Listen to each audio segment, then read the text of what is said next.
કપડવંશમાં ભક્તિનો મહાસાગર વારાણસી શ્રી રણછોડરાય ધામ ખાતે ત્રિદિવસીય પ્રાણ પ્રતિષ્ઠા મહોત્સવનો ભવ્ય પ્રારંભ 7 ગજરાજ બગી અને સાધુ સંતોની ઉપસ્થિતિમાં નીકળેલી ભવ્ય શોભાયાત્રામાં નગરજનો ઉમટી પડ્યા. જગતગુરુ શ્રી દિલીપ દેવાચાર્યજી મહારાજ સહિત વિવિધ અખાડાના મહંતો અને મહામંડલેશ્વરોએ આપી હાજરી. કપડવંજ નગરમાં આવેલ પવિત્ર વારાણસી શ્રી રણછોડરાય ધામ ખાતે ત્રિદિવસીય પ્રાણ પ્રતિષ્ઠા મહોત્સવનું અત્યંત ભક્તિમય વાતાવરણમાં આયોજન કરવામાં આવ્યું છે. આ ધાર્મિક મહોત્સવ દરમિયાન વિવિધ શાસ્ત્રોક્ત વિધિઓ અને પૂજા અર્ચના સાથે રણછોડરાય ભગવાનની મૂર્તિની પ્રતિષ્ઠા કરવામાં આવી રહી છે.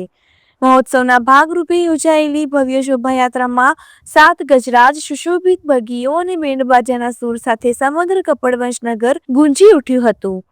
આ શોભાયાત્રામાં સંતો મહંતોના દર્શનનો લાભો લેવા માટે મોટી સંખ્યામાં નગરજનો રસ્તા પર ઉમટી પડ્યા હતા.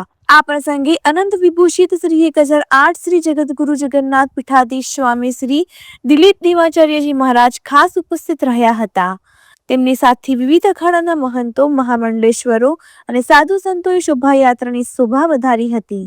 રાજકીય અને સામાજિક ક્ષેત્રના અગ્રણીઓમાં સહકારી આગેવાન જયેશભાઈ પટેલ, એપીએમસીના પૂર્વ ચેરમેન નિલેશભાઈ પટેલ અને સમીરભાઈ શાહ સહિતના મહાનુભાવો આ ભક્તિમય યાત્રામાં જોડાયા હતા.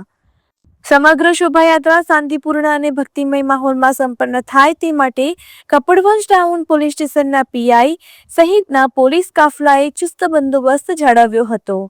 પોલીસ તંત્રે ખડેપગે રહીને પોતાની શ્રેષ્ઠ ફરજ નિભાવી હતી, જેના કારણે સમગ્ર નગરમાં વાજતે ગાજતે અને સલામતી સાથે શોભાયાત્રાનું ભ્રમણ થયું હતું.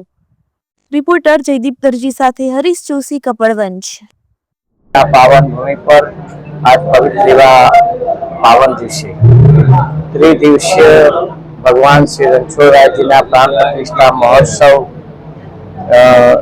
શરૂ થઈ રહ્યો છે. એમાં આજે બીજા સત્રમાં બીજા દિવસે ભગવાનની નગર યાત્રા અને શોભાયાત્રા ખૂબ ધામધૂમથી નીકાળવામાં આવી હતી. ધર્મો રક્ષતે રક્ષત સનાતન ધર્મની જે પરંપરામાં વસુદેવ કુટુંબની ભાવના સાથે જે લક્ષ્ય છે અને સુખમય શાંતિમય આપણા રાષ્ટ્ર અને સમાજને ધર્મને સાથે લોકો જોડાય એ રીતની આજનું આ ભવ્ય આયોજન કરવામાં આવ્યું. એમાં અમારા દિગંબર શ્રી અનિના શ્રીમંત શ્રી વૈષ્ણવદાસજી મહારાજ, શ્રી શ્રી રાધે બાબા ઇન્દોરથી અનેક સંતો મહંતોની ઉપસ્થિતિમાં, અનેક ભક્તોની ઉપસ્થિતિમાં આ શોભાયાત્રાનું આયોજન થયું અને કાલે એક વિરાટ ધર્મ મહાસભાનું પણ આયોજન કરવામાં આવે છે.